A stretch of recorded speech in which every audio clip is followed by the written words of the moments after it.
Dans cette image de 1943, un soldat français sourit à l'objectif. C'était la dernière fois qu'il voyait son village. Combien de secrets un sourire peut-il contenir? Combien d'histoires non racontées, de promesses silencieuses et de peurs indicibles peuvent se cacher derrière le simple étirement des lèvres? Nous pensons connaître le passé à travers les images qu'il nous a laissées, des portraits figés en noir et blanc qui semblent nous offrir une fenêtre sur un monde disparu. Mais une photographie n'est pas une fenêtre, c'est un voile. Elle ne montre qu'une fraction de seconde, un instant arrêté, cachant l'immense courant de la vie qui se déchaînait juste avant et juste après. Regardez attentivement cette image. Nous sommes en 1943, dans un petit village au cœur de la France occupée. Un jeune soldat, à peine sorti de l'adolescence, nous sourit. C'est un sourire large, presque insouciant. Pourtant, ce sourire est un mensonge magnifique et tragique, car ce fut la dernière fois que cet homme, Jean, vit son village. Au moment où le déclic de l'appareil photo a retenti, il portait en lui un secret si lourd qu'il aurait dû effacer toute trace de joie de son visage. Et à la fin de notre voyage, vous comprendrez non seulement la nature de ce secret, mais aussi pourquoi ce sourire était l'acte de courage le plus profond de toute sa vie. Ces histoires, ces visages oubliés qui nous parlent depuis le passé, sont la raison d'être de notre chaîne. Nous ne cherchons pas seulement à raconter des événements, mais à redonner vie aux âmes qui les ont traversés. Si vous croyez, comme nous, que chaque vie, même la plus humble, contient une leçon universelle, alors nous vous invitons à vous abonner et à cliquer sur le pouce levé. Votre soutien nous permet de continuer à fouiller dans les archives du temps pour exhumer ces récits d'héroïsme silencieux et de nous assurer qu'ils ne soient jamais vraiment perdus.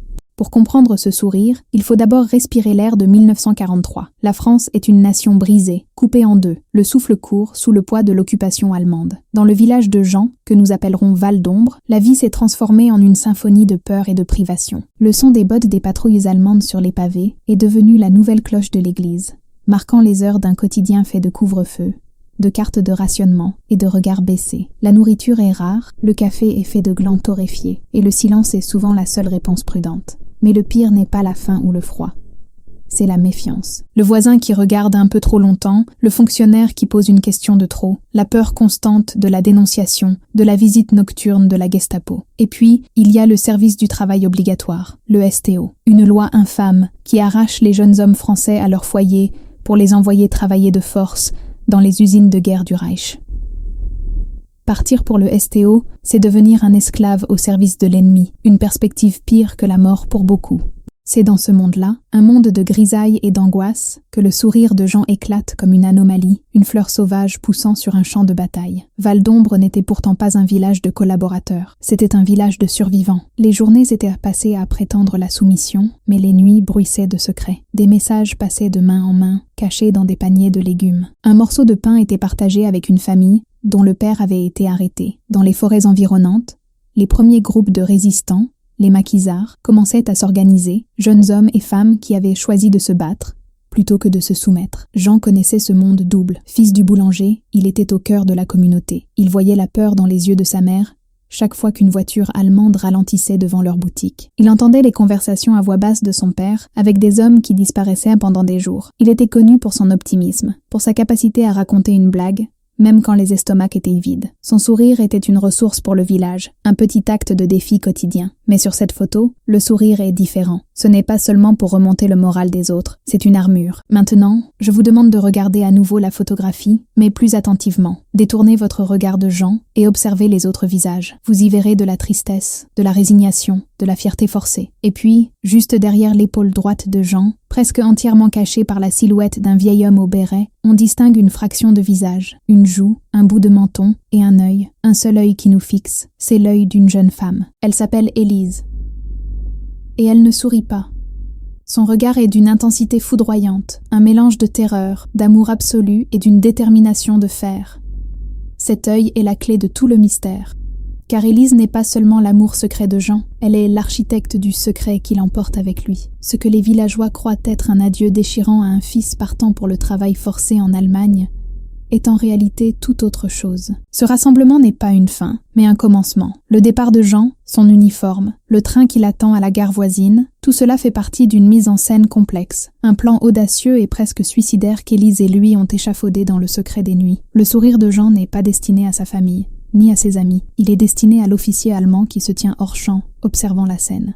C'est un sourire de pure défiance, un masque parfait pour cacher l'adrénaline qui parcourt ses veines. Cette photo ne capture pas un départ pour l'esclavage. Elle immortalise le premier pas d'une évasion, le prologue d'un acte de résistance qui changera non seulement leur destin, mais celui de tout le village. Et personne, à l'exception de la jeune femme à moitié cachée dans la foule, ne connaît la vérité. L'œil d'Élise, cette sentinelle silencieuse dans la foule, ne regardait pas l'objectif de l'appareil photo. Il regardait à travers le temps, revivant les semaines de nuits blanches et de murmures fiévreux qui avaient conduit à cet instant précis. Pour comprendre le secret que Jean portait derrière son sourire, il faut quitter la place du village baigné de soleil et descendre avec eux dans l'ombre, là où leur plan a pris racine, nourri par la peur et l'amour. Élise n'était pas seulement la fille du libraire, une silhouette discrète, connue pour son amour des livres. Son père, un homme érudit et discret, avait été cartographe dans l'armée française durant la Grande Guerre. Il lui avait appris à lire le monde non pas comme une collection de villes et de villages, mais comme un réseau de routes, de rivières et de forêts. Un puzzle de topographie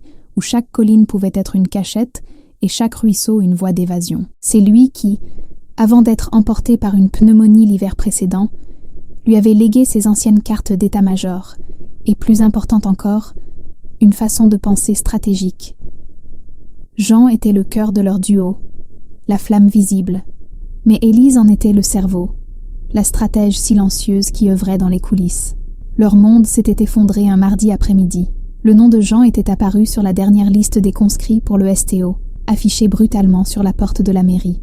La nouvelle s'était répandue dans Val d'Ombre comme une traînée de poudre. Pour la plupart, c'était une condamnation. On pleurait, on se résignait, on priait. Ce soir-là, Jean et Élise se retrouvèrent dans le grenier de la librairie, un sanctuaire de papier et de silence qui avait toujours été leur refuge. La poussière dansait dans le rayon de lune qui filtrait par la lucarne. Pour la première fois, Jean ne souriait pas. Son visage était un masque de désespoir. « C'est fini », murmura-t-il, la voix brisée. « Ils vont faire de moi l'esclave de ceux qui nous ont tout pris. Je devrais rejoindre le maquis. » Élise prit ses mains, ses doigts froids malgré la chaleur de l'été. « Non », dit-elle, sa voix basse mais ferme. « C'est ce qu'ils attendent. Ils surveillent les familles de tous ceux qui s'enfuient dans la forêt. Ta mère, ton père. Ils paieraient le prix. Si tu dois disparaître, tu dois le faire à la vue de tous. » C'est là, au milieu des ombres des livres empilés, que l'idée a germé. Une idée si audacieuse qu'elle en était presque folle. Jean n'allait pas fuir le STO. Il allait l'embrasser. Il allait se présenter à la gare, monter dans le train et saluer tout le monde comme un bon citoyen obéissant. Mais il n'arriverait jamais à destination. Pendant des jours, penchés sur les cartes du père d'Élise à la lueur d'une bougie, ils tracèrent le parcours du train. C'était une ligne secondaire qui serpentait à travers la campagne avant de rejoindre la voie principale vers l'Allemagne. Élise, avec une patience méticuleuse, identifia le point faible. À environ 70 km de Val d'Ombre, la voie ferrée entrait dans la forêt dense de chênes-sylves. Là, elle effectuait un virage serré pour longer une paroi rocheuse, forçant le lourd convoi à ralentir considérablement. De l'autre côté de la voie, une pente raide descendait vers une petite rivière. C'était là, c'était leur porte de sortie. Jean devrait sauter du train en marche à cet endroit précis, dans l'obscurité, et se laisser rouler jusqu'à la rivière pour masquer ses traces. Le plan était simple en théorie, mais chaque étape était un pari mortel. Il fallait survivre à la chute, échapper aux gardes qui pouvaient être postés sur le train, puis naviguer seul dans une forêt inconnue, pour rejoindre un contact du maquis qu'Élise avait discrètement établi via un cousin éloigné. Leur rencontre devint leur unique réalité. Ils se retrouvèrent dans la cave de la boulangerie, l'air épais de l'odeur du levain et de la peur. Jean apprenait à reconnaître les constellations sur les cartes du ciel nocturne qu'Élise avait dessinées de mémoire. Elle lui préparait un petit sac étanche contenant des allumettes, un couteau, un morceau de savon et une boussole minuscule, cousue dans la doublure de son col. Chaque objet était une prière silencieuse. C'est Élise qui eut l'idée du rôle que Jean devait jouer. « Tu ne dois pas avoir l'air triste ou rebelle », lui expliqua-t-elle une nuit, sa voix un souffle contre son oreille. Le Hauptmann Richter, le commandant local, est un homme arrogant. Il se délecte de notre soumission. Si tu lui montres de la peur, il te surveillera. Si tu lui montres de la colère, il se méfiera. Tu dois lui donner ce qu'il veut voir. Un jeune Français simple d'esprit, presque honoré de partir. Ton sourire sera ton arme la plus puissante. Il doit être large, sincère, un peu stupide. Un sourire qui dit « Je ne comprends rien à ce qui se passe et ça ne me dérange pas ». Ce sourire le désarmera. Il te rayera de sa liste de menaces potentielles avant même que tu ne montes dans ce train. »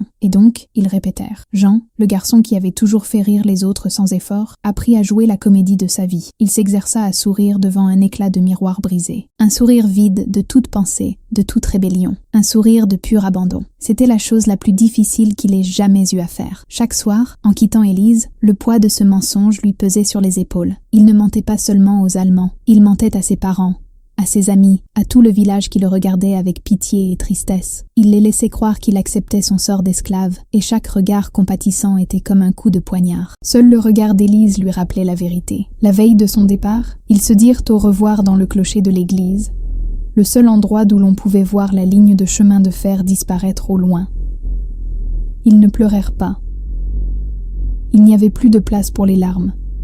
Tout ce qui restait était la tension du plan, la litanie des instructions. Compte jusqu'à 20 après le pont de pierre. Le train ralentira. Ne pense pas. Saute. Demain, la photographie serait prise. Demain, la pièce de théâtre commencerait. Tout leur avenir, leur survie et peut-être même l'espoir de ce petit village reposait désormais sur la crédibilité d'un sourire et le courage d'un saut dans l'inconnu. Le matin du départ se leva sur Val d'Ombre avec une clarté cruelle et indifférente. Le soleil illuminait les toits d'ardoise et faisait briller la rosée sur les pavés, comme si c'était un jour de fête. Mais l'air était lourd, vibrant d'une tristesse collective. La place du village était le théâtre d'une pièce macabre. Des familles entières étaient rassemblées, leurs visages sculptés par le chagrin, pour dire adieu à leur fils. C'était une cérémonie de la soumission, et les soldats allemands, postés à chaque coin, en étaient les spectateurs satisfaits. Au milieu de ce deuil public, Jean sortit de la boulangerie. Sa mère l'enlaça une dernière fois, son corps secoué de sanglots silencieux. Son père posa une main sur son épaule, une pression qui tentait de transmettre une vie entière de fierté et de peur. C'est à cet instant que Jean devint un acteur. Il leva la tête, et le sourire qu'il avait tant répété dans le secret prit place sur son visage. Il était large, un peu naïf, presque déconnecté de la scène qui se jouait autour de lui. C'est alors que le photographe local, un vieil homme réquisitionné pour documenter l'obéissance du village, leva son appareil. Le déclic figea le mensonge pour l'éternité. Dans la périphérie de la scène, adossé au mur de la mairie, le Hauptmann Richter observait, un léger rictus de mépris aux lèvres. En voyant le visage béat de Jean, il hocha imperceptiblement la tête. Il y voyait la confirmation de sa propre supériorité, la preuve de la faiblesse de l'esprit français. La première partie du plan d'Élise venait de réussir à la perfection. La procession vers la gare commença.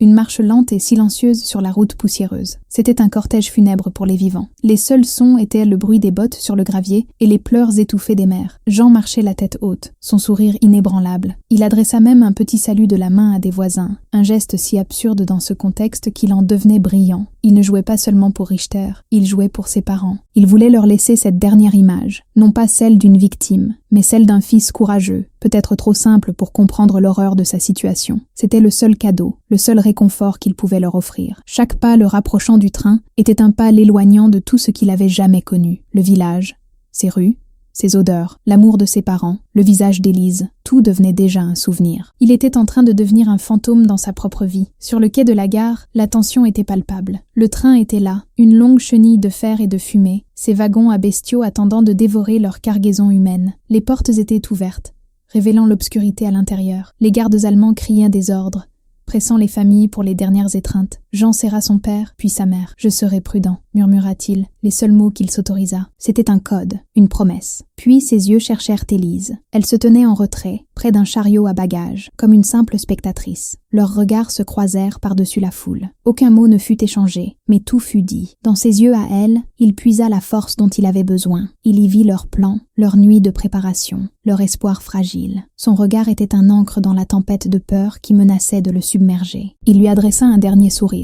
mais celui-ci était différent. Il n'était pas pour les Allemands. C'était le leur, un éclat de lumière secret au milieu des ténèbres. Puis il tourna le dos et monta dans le wagon. Le bruit de la porte métallique qui coulisse et se verrouille fut d'une violence inouïe.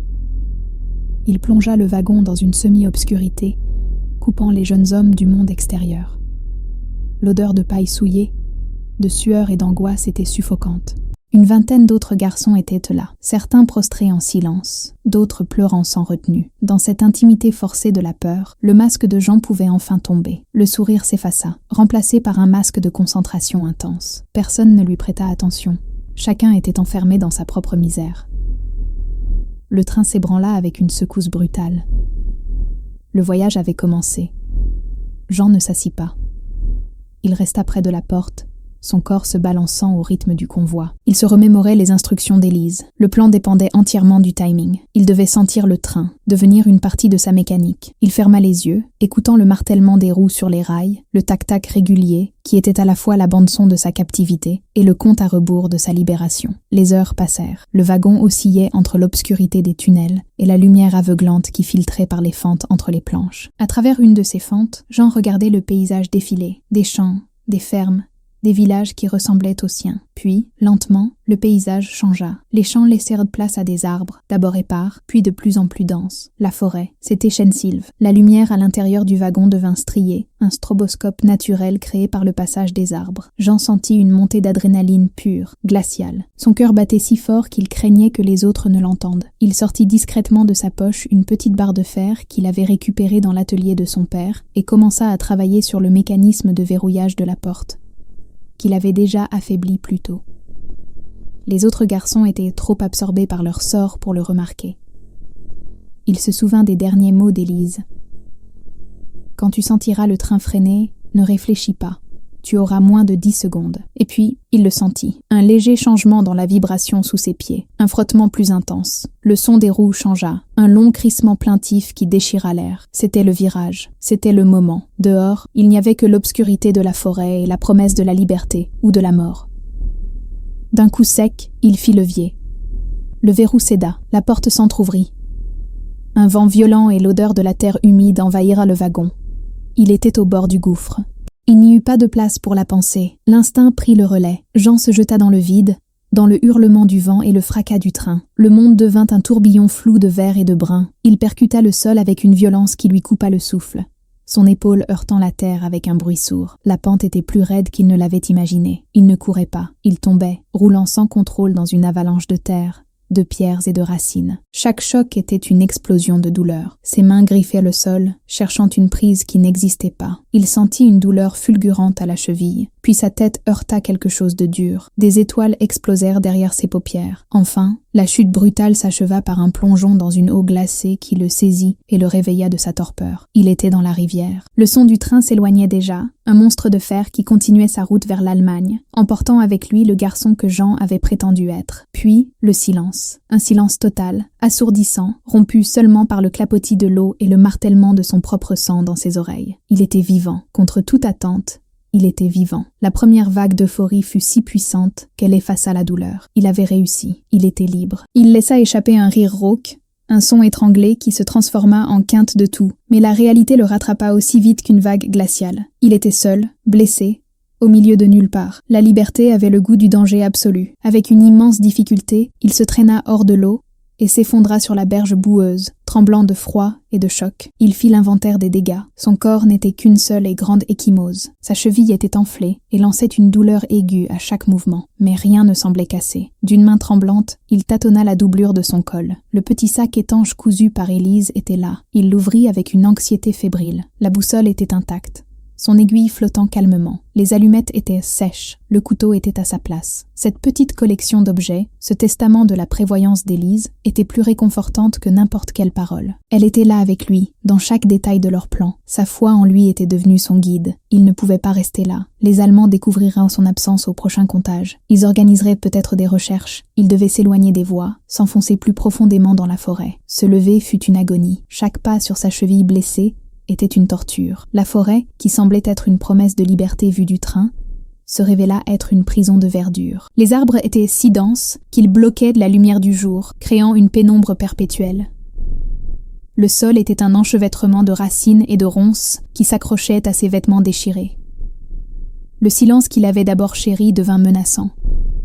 Chaque craquement de branches, chaque bruissement de feuilles le faisait sursauter, imaginant une patrouille allemande derrière chaque tronc. Il se guida avec la boussole, suivant les instructions d'Élise gravées dans sa mémoire. Longe la rivière vers le nord, ignore les sentiers. Après le grand chêne foudroyé, tu verras un rocher qui ressemble à une tête de loup. C'était tout ce qu'il avait. Une boussole et la description d'un rocher. La nuit tomba rapidement sous le couvert des arbres, une obscurité d'encre qui effaçait tout repère. Le froid devint mordant. Épuisé, Jean se réfugia sous un affleurement rocheux, s'enroulant sur lui-même pour conserver un peu de chaleur. C'est là, dans le silence glacé de sa première nuit de fugitif, que le doute commença à le ronger. L'adrénaline était retombée, ne laissant que la douleur et la peur. Avait-il condamné ses parents? Ce plan n'était-il qu'un rêve d'adolescent face à la machine de guerre nazie? Il se sentit incroyablement jeune et stupide. Il ferma les yeux et força son esprit à se souvenir du regard d'Élise sur le quai de la gare. Ce n'était pas un regard d'adieu, mais un regard de commandement. Un regard qui disait « Va, réussis, vis ». Sa confiance en lui était un fardeau et une bénédiction. Il ne se battait pas seulement pour lui-même, il se battait pour ne pas la trahir. Cette pensée fut le maigre feu qui le réchauffa pendant les longues heures d'obscurité. Il marcha pendant ce qui lui sembla une éternité. Le jour suivant fut une répétition floue et douloureuse de la veille. La faim commença à le tenailler, une douleur sourde dans son ventre qui s'ajoutait à celle de sa cheville. Il était sur le point de céder au désespoir, se demandant s'il n'avait pas déjà dépassé le point de rendez-vous, s'il ne tournait pas en rond quand il le vit. D'abord, il crut à une hallucination. Mais non, la forme était bien là, à une centaine de mètres, de l'autre côté de la rivière. Un énorme bloc de granit, sculpté par des siècles de vent et de pluie, avec une nouvelle poussée d'énergie, il traversa la rivière à gué, l'eau glacée mordant sa peau, et grimpa la rive opposée. Il n'y avait aucun doute. Le rocher, avec son long nez et ses cavités sombres en guise d'yeux, ressemblait de manière frappante à la tête d'un loup hurlant vers le ciel. Il était arrivé. Le cœur battant à tout rompre, il se cacha dans un fourré et attendit que la pénombre s'installe. Puis, il prit une profonde inspiration et imita le cri de la chouette. 3 ululements courts et un long, le signal convenu. Le son, fragile, se perdit dans l'immensité de la forêt. Le silence retomba, plus lourd qu'avant. Il attendit. Chaque seconde était une torture. Avait-on oublié? Le contact avait-il été arrêté? Il répéta le signal, la gorge sèche. Toujours rien. Alors qu'un désespoir glacial commençait à l'envahir, un craquement sec, juste derrière lui, le fit pivoter sur lui-même, son couteau soudain dans sa main. Une silhouette se détacha de l'obscurité, un fusil à la main. Une voix basse et dure, une voix qui ne tolérait aucun mensonge, brisa le silence. « Qui es-tu » La silhouette tenait son fusil avec une familiarité mortelle. L'homme qui se tenait devant Jean n'avait rien d'un soldat en uniforme. Il était taillé dans le bois et la pierre de la forêt elle-même. Son visage, creusé par la fatigue et la méfiance, était celui d'un chasseur, et Jean était le gibier. « Je répète, » gronda l'homme, « qui es-tu? Parle, ou je te garantis que ce rocher sera ta tombe. » Le cœur de Jean battait à se rompre. Sa main serrait le manche de son couteau, un geste futile contre une arme à feu. Il se força à se souvenir des instructions précises d'Élise pour ce moment exact. Il ne devait montrer aucune peur, seulement de la conviction. Il prit une inspiration, sa voix plus stable qu'il ne l'aurait cru. « La lune, dit-il, chaque mot distinct et clair, est une lanterne pour les courageux. » L'homme ne bougea pas. Ses yeux scrutèrent le visage de Jean dans la pénombre, cherchant le moindre signe de tromperie. Une minute s'écoula, une éternité de silence tendu. Puis, lentement, l'homme abaissa le canon de son fusil. « Tu as du courage. Ou tu es un idiot, dit-il, sa voix toujours dure. Dans les deux cas, tu parles trop fort. Suis-moi, et ne fais aucun bruit. » Il guida Jean à travers un dédale d'arbres, suivant un chemin invisible pour un œil non averti. Après une vingtaine de minutes de marche silencieuse, ils arrivèrent dans une petite clairière cachée au creux d'un vallon. Ce n'était pas un camp militaire, mais un refuge précaire contre le monde. Quelques abris faits de branches et de toiles, une odeur de fumée froide et de terre humide, et des silhouettes assises autour d'un feu éteint. Des hommes et des femmes, au visage marqué, vêtus de vêtements dépareillés, nettoyaient de vieilles armes. C'était le maquis de Chêne-Sylve, un groupe de fantômes, de rebelles, vivant au jour le jour, avec pour seule certitude le froid, la faim et le danger. Jean fut conduit vers le plus grand des abris, une sorte de cabane à moitié enterrée. À l'intérieur, une femme aux cheveux gris coupés courts et au regard d'acier était assise devant une table improvisée, une lampe à pétrole éclairant durement ses traits. C'était Hélène, la chef du groupe. L'homme, qui s'appelait Antoine, expliqua brièvement la situation. Hélène écouta sans interrompre, ses yeux ne quittant jamais Jean. Quand Antoine eut fini, elle fixa Jean d'un regard si perçant qu'il eut l'impression qu'elle pouvait lire jusqu'au fond de son âme. Un garçon de boulanger qui saute d'un train du STO en pleine nuit et trouve notre point de rendez-vous secret grâce à un conte de fées sur un rocher, dit-elle, sa voix calme et tranchante. L'histoire est belle, un peu trop belle. Nous avons déjà perdu des hommes à cause d'histoires trop belles. Prouve-le. La suspicion dans la pièce était si épaisse qu'elle en était suffocante. Pour eux, il était une anomalie, un risque qu'ils ne pouvaient ne pas se permettre de prendre. Il pouvait être un mouchard, un agent de la Gestapo envoyé pour les infiltrer. Jean déglutit. C'était le moment de vérité, le véritable climax de sa mission. bien plus terrifiant que le sceau lui-même. Il se souvint des dernières instructions d'Élise, celles qui lui avaient semblé les plus étranges. « Ne leur parle pas de moi, montre-leur simplement. » Il fouilla dans son sac étanche et en sortit le petit paquet qu'Élise y avait placé. Il le posa sur la table. C'était une feuille de papier pliée, arrachée d'un recueil de poésie. Hélène la regarda avec dédain. « Tu nous apportes des poèmes, garçon ?» Jean ne répondit pas. Les mains tremblantes, il déplia soigneusement le papier et le tint près de la flamme de la lampe, comme Élise le lui avait montré. Au début, rien ne se passa. Puis, lentement, comme par magie, de fines lignes bleues commencèrent à apparaître sur le verso de la page. Ce n'était pas de l'encre invisible ordinaire, c'était une formule chimique que le père d'Élise, chimiste amateur en plus d'être cartographe, avait mise au point. Sous les yeux stupéfaits des résistants, un dessin d'une précision incroyable se révéla. C'était une carte, mais ce n'était pas n'importe quelle carte. Antoine et Hélène se penchèrent, leurs yeux s'écarquillèrent. Ils reconnurent la région, mais avec des détails qu'eux-mêmes ignoraient. Des annotations précises marquaient les horaires des patrouilles allemandes, l'emplacement d'un dépôt de munitions caché dans une vieille grange, le nombre de gardes au pont de la rivière Noire, et même les noms des collaborateurs locaux. Le silence dans la cabane était total. Hélène releva la tête et regarda Jean, mais elle ne voyait plus un adolescent effrayé. Elle voyait un messager, le porteur d'un trésor de guerre inestimable. « Qui a fait ça ?» demanda-t-elle, sa voix empreinte d'un respect mêlé d'incrédulité. Jean hésita, puis comprit que le secret n'était plus à lui seul. « La fille du libraire de mon village », dit-il simplement. Elle observe, elle écoute, et elle se souvient de tout. À cet instant, Jean comprit enfin la véritable dimension de leur plan. Son évasion n'avait jamais été le but final. C'était le moyen, le véhicule. Élise ne l'avait pas seulement sauvé, elle l'avait utilisé.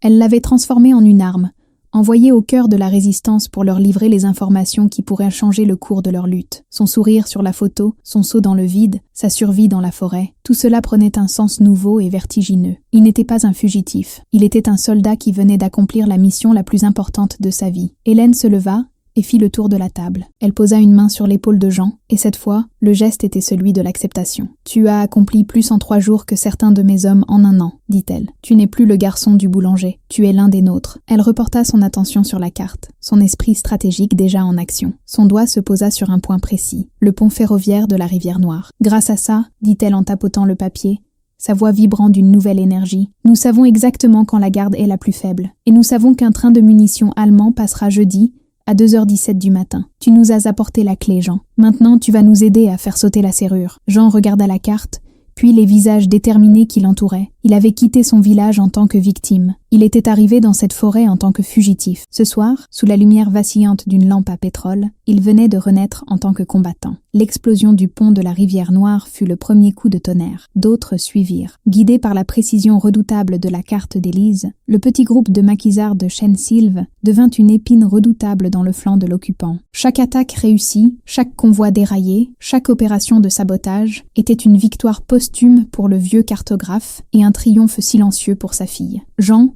lui, ne fut plus jamais le garçon de Val d'Ombre.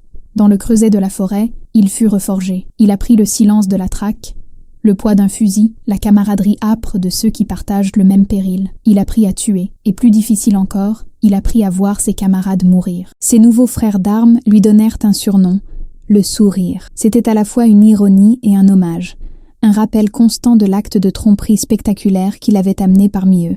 Le Sourire de la photo était mort, mais il avait donné naissance à un combattant. Il ne revit jamais Élise. La guerre est une force cruelle qui non seulement prend des vies, mais brise également les fils qui les relient. Il apprit bien plus tard, après la libération, qu'elle avait survécu. Elle avait continué son travail d'espionne invisible depuis sa librairie, un fantôme au cœur du village, risquant sa vie à chaque information qu'elle codait, à chaque message qu'elle transmettait.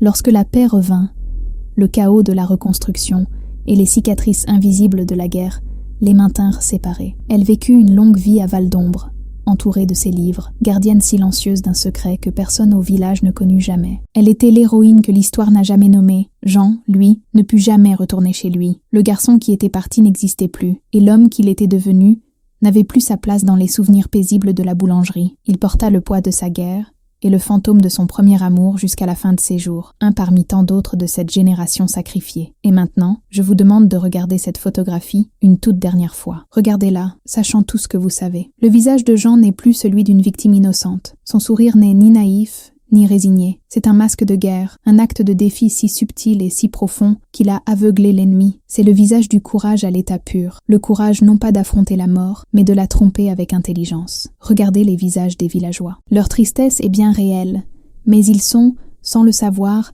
les témoins et les complices du premier acte d'une rébellion qui aidera à libérer leur région. Et puis, cherchez à nouveau cet œil, à peine visible derrière l'épaule de Jean, l'œil d'Élise. Ce n'est plus un détail mystérieux, c'est le centre de l'image. C'est le regard du stratège qui observe sa pièce la plus importante avancer sur l'échiquier. C'est le regard d'une femme qui envoie l'homme qu'elle aime vers un danger mortel, non pas par cruauté, mais parce que la cause est plus grande qu'eux. Cette photographie, que l'on croyait être le portrait d'un adieu, est en réalité le portrait d'une conspiration, la naissance d'un acte de résistance, et le testament d'un amour capable de transformer un simple sourire en une arme de guerre. L'histoire de Jean et Élise nous enseigne que les plus grands héros ne sont pas toujours ceux qui portent une arme ou dont les noms sont gravés dans la pierre. Parfois, l'héroïsme le plus pur se trouve dans le silence, dans l'observation méticuleuse, dans le courage de rester en retrait pour permettre aux autres d'avancer. Leur héritage est un puissant rappel que, même dans les moments les plus sombres, l'espoir n'est pas seulement un sentiment, c'est un plan, c'est une stratégie. C'est un secret partagé entre deux cœurs déterminés à ne pas laisser l'obscurité l'emporter. Cette histoire soulève des questions qui résonnent bien au-delà de cette vieille photographie. Combien de fois un sourire que nous croisons chaque jour cache-t-il une bataille que nous ignorons? Quelle est la forme de résistance la plus puissante lorsque la force brute n'est pas une option? Et qui sont les héros invisibles dans votre propre vie, dont les actes silencieux mériteraient d'être célébrés? Si vous avez suivi notre histoire jusqu'à ce point final, c'est que vous avez compris le cœur de ce récit. Pour nous le montrer, écrivez le mot secret dans les commentaires. Lanterne. Il symbolise la lumière qu'Élise a su créer au plus profond des ténèbres. Si cette histoire vous a touché, nous vous serions reconnaissants de vous abonner à notre chaîne, d'aimer cette vidéo et de la partager. Votre soutien est la seule chose qui nous permet de continuer à sortir ces mémoires oubliées de l'ombre. Cliquez sur la vidéo qui s'affiche à l'écran pour découvrir une autre photographie, un autre visage et un autre secret qui attend d'être révélé.